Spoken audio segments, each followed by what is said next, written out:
Poolisiin Saawud Arabiyaa gocha qaanessaa lammiileen Itoophiyaa biyya isaanii keessatti walirratti raawwachaa jiraniif sa'aatiiwwan muraasa keessatti tarkaanfii kan fudhatan ta'uu ifoomsan.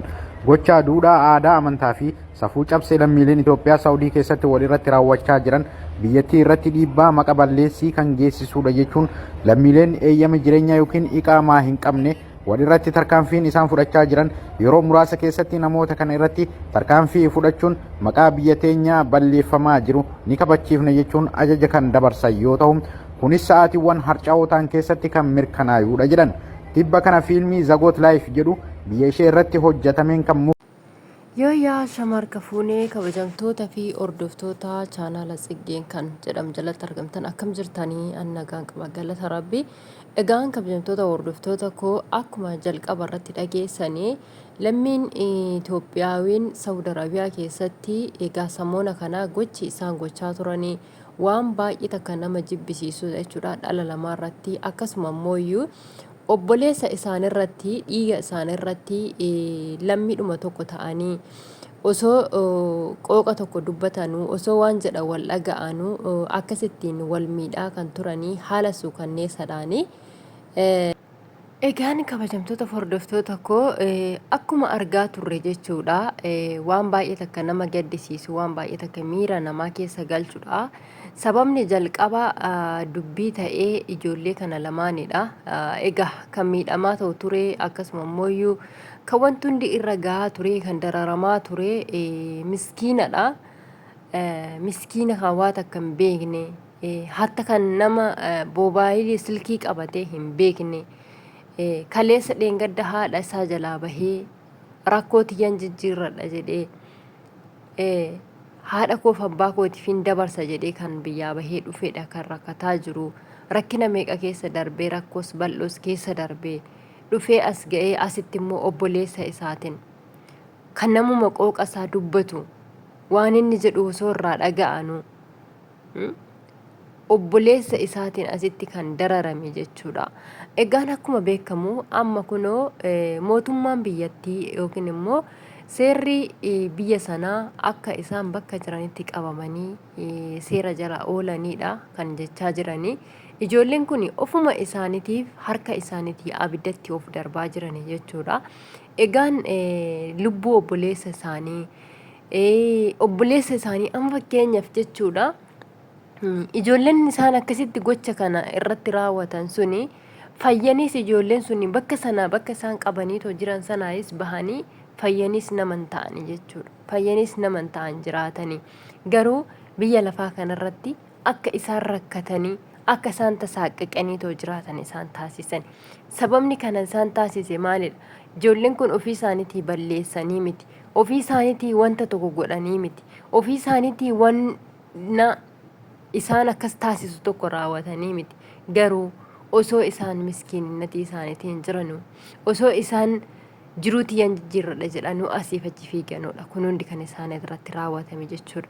Egaan dhala namaa kanarratti kun hundinuu raawwatame namni kun jiraatees nama ta'a jennee raawwanne wanni nuti itti yaanu tokkoyyuu hin jiru jechuudha. Haa ta'u malee egaa namni tokko ofuma isaatii harkaan abiddatti of darba.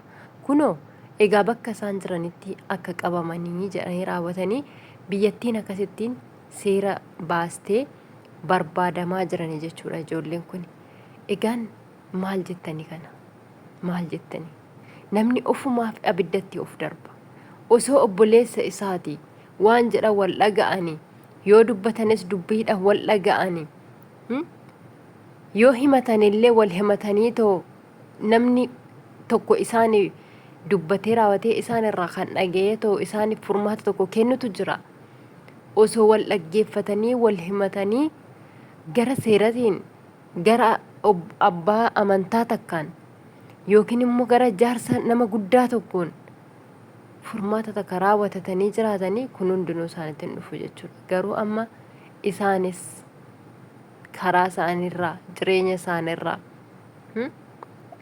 amma kunoo egaa wanti isaan dhiisuun jiru Saawudii keessatti durumayyuu kaawwan ijoolleen Itoophiyaa achi keessatti jiranii akka itti qabamanii akka itti isaan mana hidhaatti rakkataa jiran kanuma beeknudha.